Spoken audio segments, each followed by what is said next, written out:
What if the voice in your inner world could grow into something that feels separate from you? Not fantasy, not a story you tell yourself before sleep, but something that responds, suggests, surprises you, and almost feels like another presence. That question alone has pulled countless people into one of the strangest corners of human awareness, Tulpa Creation. Just saying those words out loud already makes many people tense because it threatens one of the most fragile beliefs the modern world holds, that the thinking space inside the skull belongs only to the host. But does it? There is an old Tibetan meaning behind the word tulpa, but what the internet calls tulpa today is a different animal. Some say it is nothing more than a strong imaginary friend. Some say it is a genuine independent awareness. Some say it is just a coping mechanism during isolation. Some say it is consciousness dividing into parts. The strange part is that it is possible for all those opinions to feel true depending on the person. So I want to invite you, not with fear, not with supernatural exaggeration, but with a simple, honest question. When you talk to yourself silently, who answers? And how do you know that voice is just one unified thing? Neuroscience already shows that different networks in the brain activate for different mental functions. We don't think with one single region, we think with a huge orchestra. Memory, attention, narrative identity, internal language all come from different circuits. And if you talk to meditators, they would tell you that the I inside them doesn't feel like one thing, it feels like layers. Psychologists studying inner dialogue know that many people already have different tones in their inner speech.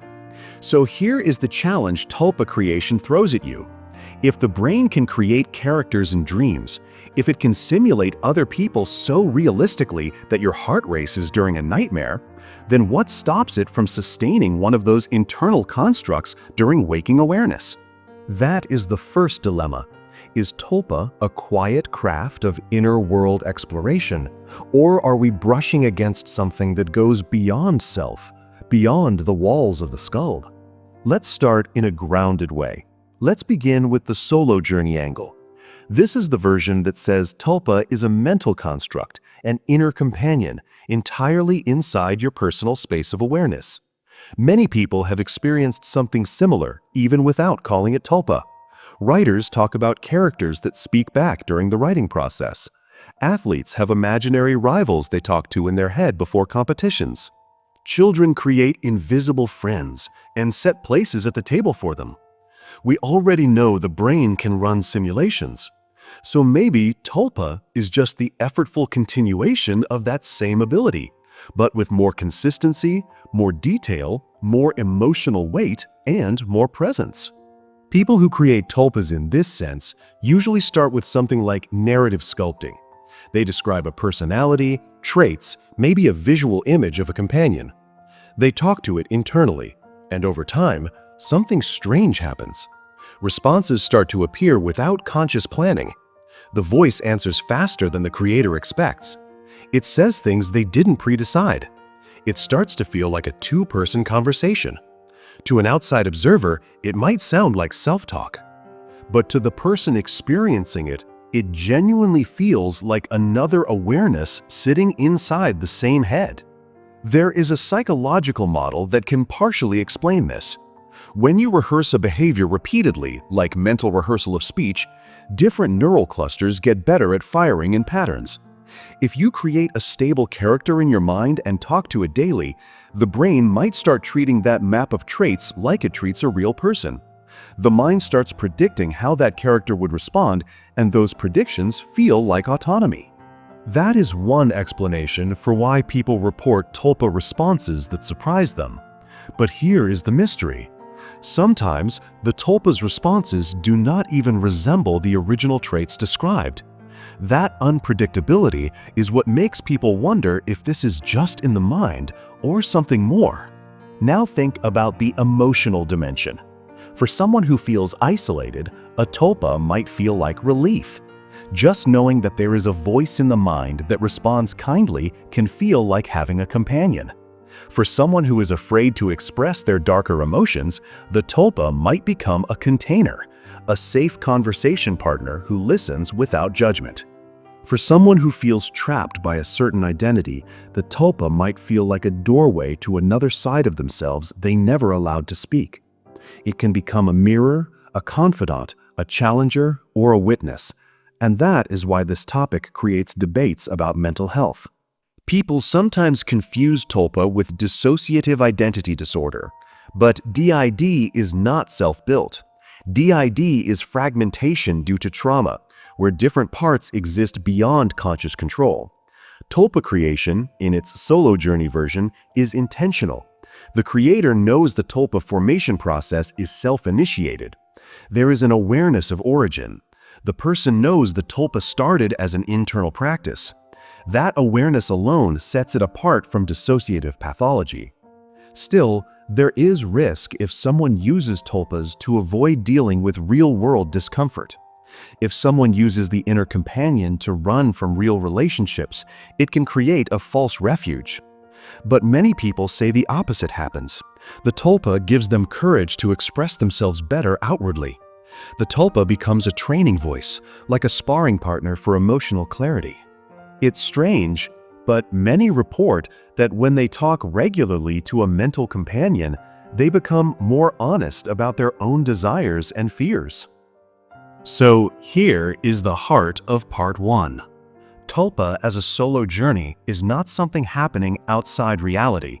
It is happening inside the inner world, where your brain already has the power to generate full experiences. The question then becomes, if something feels real internally, is that not already a form of reality? Reality isn't only chairs and walls. If internal experience can change your mood, your decisions, and your sense of being, then it is already influencing your lived world. Let's examine why Tulpa practices attract certain personalities. People drawn to introspection, journaling, inner imagination, role-playing, and writing, they already know that an invented character can carry emotional truth. They know that the mind can generate voices that feel distinct. And when they talk to a Tulpa daily, they are basically growing neural pathways that support that voice. From a purely neurological angle, there is no strict boundary between me and the mental model of another person. The brain reuses the same regions for both self-talk and imagining another's viewpoint. If you tell your brain every day that this voice is separate, your brain might gradually adopt that instruction. Construction turns into pattern. Pattern turns into habit. Habit turns into presence. But here's where things get more subtle. People sometimes say, "Why would anyone do this?" But look around. People talk to deceased relatives in their mind. They rehearse future arguments. They replay conversations with someone they love. They imagine how a mentor or idol would advise them. Humans already create voices inside the mind. Tulpa just makes one of those voices stable, detailed, interactive. There is one emotional reason that keeps showing up: curiosity. Not curiosity in a childish way. Curiosity in a very adult sense. How far does consciousness stretch? If imagination is the paintbrush of the inner world, Tulpa creation is like painting a portrait that starts talking back. But there is one more emotional layer. Many people say the Tulpa feels smarter than them in specific areas. The Tulpa suggests options they never considered. Now, from a psychological perspective, that might simply be the brain accessing memories and associations that the conscious self ignores. But from a phenomenological angle, the experience is still stunning, because it feels like a companion. So, is that just mental rehearsal? Or is there something more? We will explore the shared reality hypothesis in part 2. But before we go there, let's settle into this first layer. Tulpa creation, from the solo journey angle, is not science fiction. It is not an external ghost. It is not possession. It is not automatic writing with paranormal claims.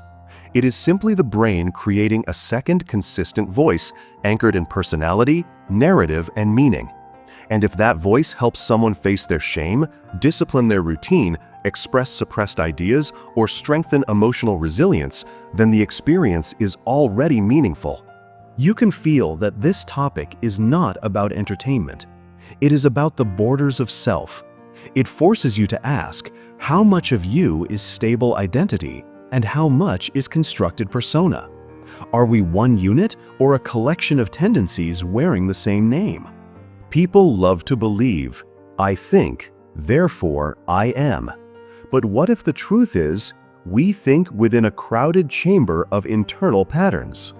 So here are some gentle, practical steps if someone wants to explore the mental side with safety. Not to create a tulpa instantly, that requires time, but to simply begin noticing the inner space we usually ignore. Start with internal dialogue. Ask a question in your mind and wait for the first natural response that surfaces. Don't force it. Pay attention to how fast that internal answer comes. Then notice the tone. Is it critical, calm, encouraging, sarcastic, detached? This is step one, simply learning to hear the spectrum of voices that already exist. The next step could be giving one of those tones a stable character trait, not body image, trait. Maybe the one that feels calm. You can assign it a name, not as fantasy, but as an anchor.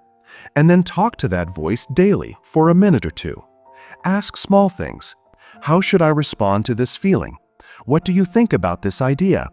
Don't obsess, don't force. Just allow the brain to run the simulation gently. If you ever feel overwhelmed, stop.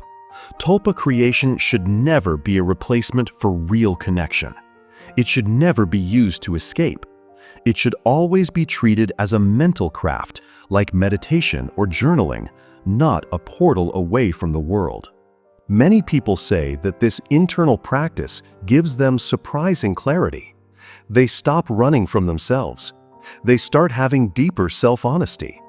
They claim their internal world becomes less chaotic and more structured. So I want to leave you with this first reflection. Even if Tulpa is solo, the process invites you to witness the complexity of your own mind. You get to see that you is not as singular as you assumed. You are not a monolith. You are a constellation. And that is not frightening, that is humbling. When you close your eyes tonight and hear your internal voice, ask yourself one gentle question. Have I ever truly listened to the voices within, or have I always assumed they were just noise? That's where part 1 ends. Part 2 will go further into the strange possibility that Tulpa might not only be inside you, but also part of something bigger than you. Before we move ahead, reflect on this. If your inner world could hold a second presence, even if it's purely internal, how might that change the way you treat your own thoughts tomorrow?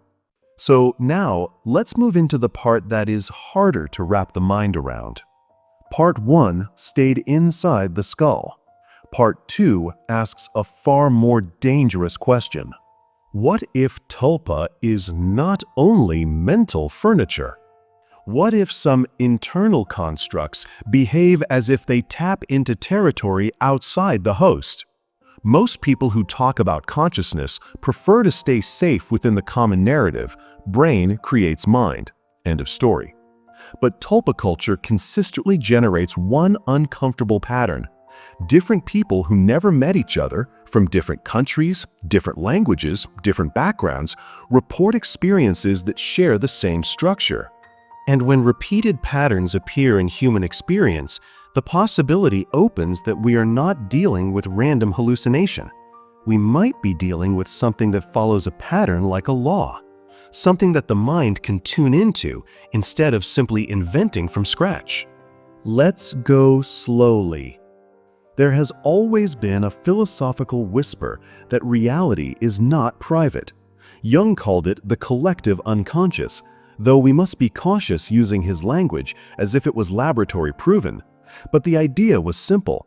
There might be a shared field where human minds pull patterns from, the way individual devices pull data from a cell tower. If Tulpa is not only internal, then Tulpa might be a channel rather than a puppet. If that sounds exaggerated, we can bring a more grounded form of it. When people dream, they sometimes dream of strangers they have never met. When musicians compose, they sometimes say melodies come to them as if delivered from somewhere else. When writers describe characters that walk into the room of their imagination, they do not say, "I constructed them," they say, "the character arrived." That phrasing appears again and again in memoirs by famous creators. And when people who practice Tulpa creation talk about the moment where the Tulpa first surprises them, that same phenomenon shows up. It feels like something arrived. Not like something was assembled. Not like something was engineered. Something arrived. Why do so many people use that vocabulary? From a strict neurological perspective, we could say the brain has a talent for generating novelty. It is a prediction engine. It recombines memory, emotion, expectation, imagination. It creates ideas that feel fresh. So a person might think a tulpa is coming from outside, while in reality it might be complex internal prediction behavior. But that explanation only satisfies people who accept materialism completely. There are others who feel that this does not explain the strange consistency across individuals, the sudden shift where the tulpa starts to have views or emotional angles the original creator never expected. They describe the tulpa almost as if it wants things, as if it has its own preference. And here is where the threshold becomes fragile. If a tulpa seems to want something, and that wanting does not align with the host's desires, then where did that preference come from? Was it dormant inside the host all along? Was it a hidden personality trait? Was it a subconscious fragment given a new room to speak? Or was it something the host is catching, the way a radio catches a station it never tuned into before? There is no experiment yet that can isolate this, but there is a category of human experience that deserves attention.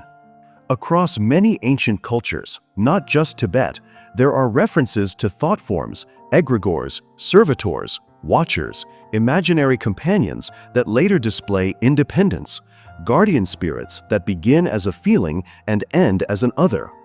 These might not have been souvenirs of superstition. They might have been early attempts to describe the same inner symmetry modern tulpa communities describe.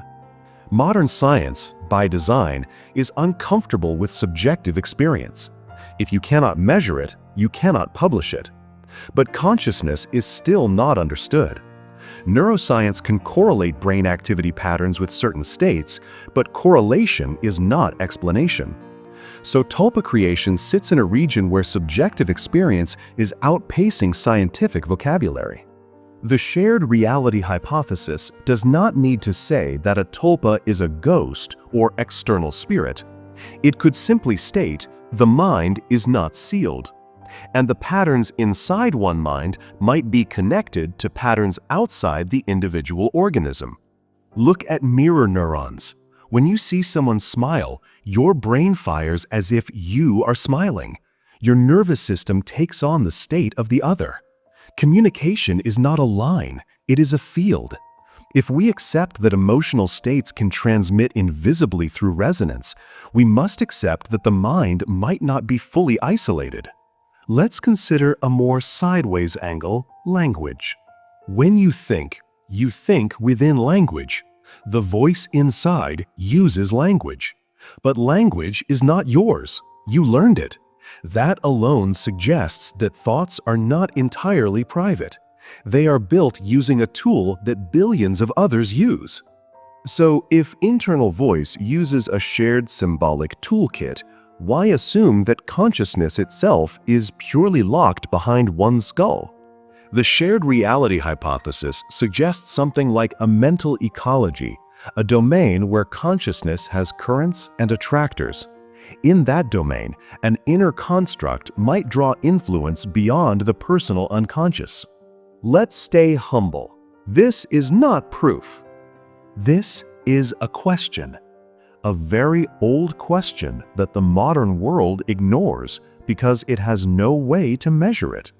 Now, let's weave this back to Tulpa communities. Many of them say something unsettling. Sometimes the Tulpa has information the host consciously did not know, but was true in the real world. One person reported their Tulpa warning them about a friendship that was quietly manipulative, a fact confirmed weeks later. Was that the Tulpa reading social cues the host ignored? Possibly. Another person described their Tulpa suggesting a business move that resulted in opportunities the host never considered. Is that simply subconscious problem-solving presenting itself as a voice? Possibly.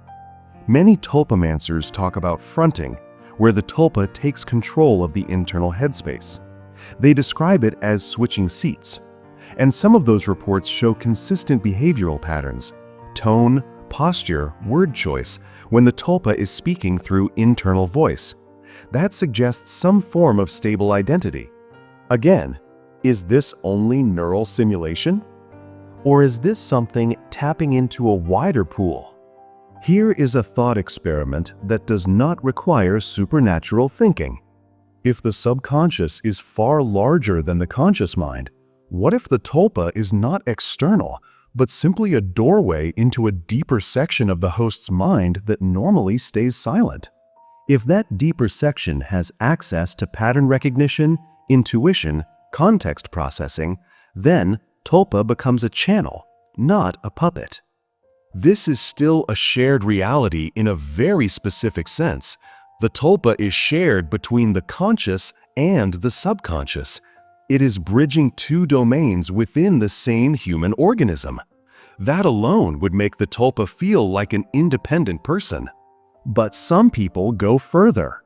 Some say that once the Tulpa becomes stable enough, it might attract an archetypal pattern from outside, something like a mythic role, a universal mold. That is the part where mystics speak, not about ghosts, not about fantasy realms, but about patterns that have existed in the human psyche for centuries. In that framework, a Tulpa might be more than created. It might also be inhabited by something like a pattern that was always there. Think about fictional characters that millions of people respond to as if they are real humans. For example, Batman, Sherlock Holmes, Krishna, Odin.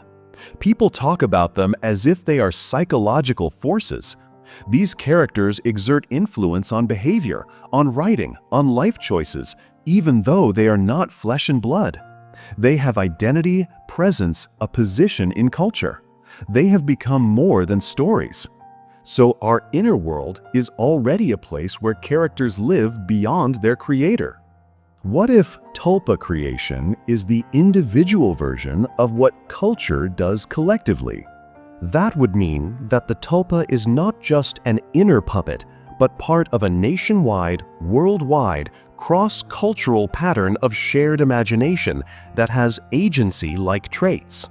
This is where things become unsettling again. When a Tulpa begins to speak with surprise and conviction, the host sees a mystery. The Tulpa is no longer a tool. The Tulpa becomes a conversation partner. The shared reality hypothesis does not require claims of spirits or metaphysical entities. It simply requires us to admit that the boundary of the self is not a hard wall. It might be porous. Consciousness might be porous. The question then becomes, should someone treat a Tulpa as a separate person out of respect? Many Tulpamancers say yes. They say that treating the Tulpa with kindness leads to better psychological integration. It avoids inner conflict. And many say that when the Tulpa feels respected, the Tulpa speaks with more stability. Is this real autonomy or an internal dramatization of self-care? Maybe both. Maybe Tulpa creation is simply a way for the human mind to talk to itself more honestly, by giving a voice to parts we normally avoid. But the shared aspect might be that when those voices take shape, they can draw from cultural archetypes, collective mythic patterns, and subconscious logic that is larger than the everyday conscious eye. Either way, the experience is not trivial. We are not talking about fantasy. We are talking about a phenomenon that forces us to examine where our identity ends. Tulpa asks us to consider the idea that there may not be a clean line between internal and external, that the inner world and outer world might be woven together by thought patterns. So here is a practical suggestion for anyone studying this idea internally. Instead of forcing a tulpa to say certain things, ask open-ended questions. Then watch carefully what kind of answers appear. Not once, not twice, but across a week. Compare the emotional tone. Compare the spontaneity. Compare the consistency. If the responses feel like echoes of your own thoughts, then the tulpa is likely functioning as an introspection tool. If the responses feel like something other, vary in style, show surprising creativity, or hold a tone that feels like a different human, then your internal world might be opening a door that does not fit inside the ordinary map of the self. Both outcomes are meaningful. But if you ever begin to feel mental strain, confusion, fear, or dread, pause. Reality is not a toy. Consciousness is not a toy. And internal voices should never become an escape hatch from life itself. The goal is not to vanish into fantasy. The goal is to witness the many shapes consciousness can take. So let's end part 2 with a quiet question. Not a dramatic statement, just a question. If consciousness is not entirely private, then who else might be listening when we speak to ourselves? And how would your life change if you treated inner dialogue as a conversation instead of internal noise? So now we arrive at the final chapter, the place where people usually want certainty. They want a yes or no. They want a category. They want tulpa to be either just in your head or some kind of independent entity beyond you. But human awareness almost never fits into neat boxes. Reality itself might not be black or white. It may be context, intention, interpretation, perception, and tulpa sits right at the intersection of those things. You can't point to it in a scan. You can't take a photo of it. You can't measure its presence with instruments. Yet for many people, it becomes a genuine part of their lived world, just as memory and imagination are real parts of your lived world. So before we wrap this up, we must address something that modern people are often uncomfortable facing: the limits of science when dealing with first-person experience. Science handles external measurements very well. It is brilliant in describing neurons, patterns of activation, chemical changes. But the inner qualitative feel of consciousness, the thing we call experience, is not something science can quantify yet.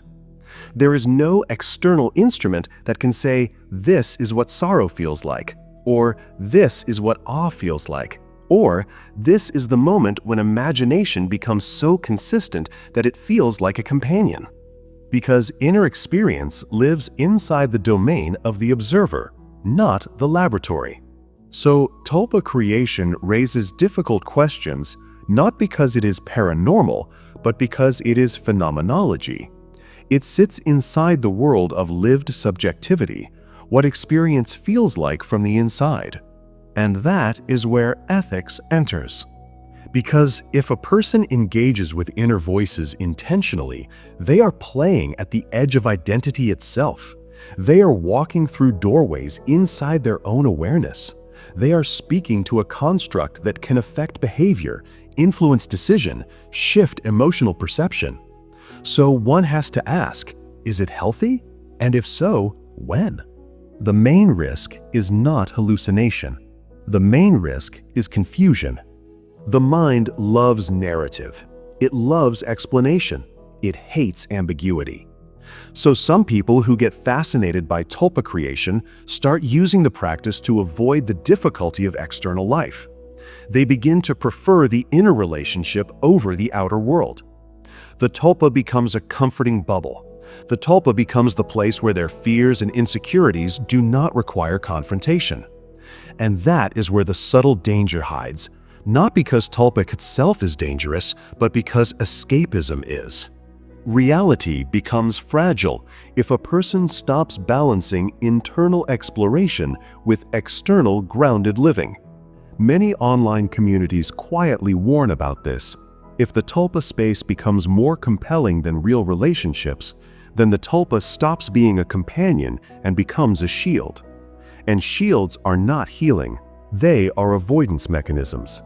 So when people talk about ethical practice in Tulpa culture, they are not talking about moral rules. They are talking about maintaining psychological clarity. Clarity that says, this is an internal companion created intentionally. This helps me reflect on myself. This helps me listen to thoughts I normally reject. But also, clarity that says, my Tulpa is not a replacement for human connection. My Tulpa is not fate. My Tulpa is not an excuse to stop living. If someone feels depressed, anxious, confused, or emotionally unstable, Tulpa practice can become overwhelming. That is where professional help matters.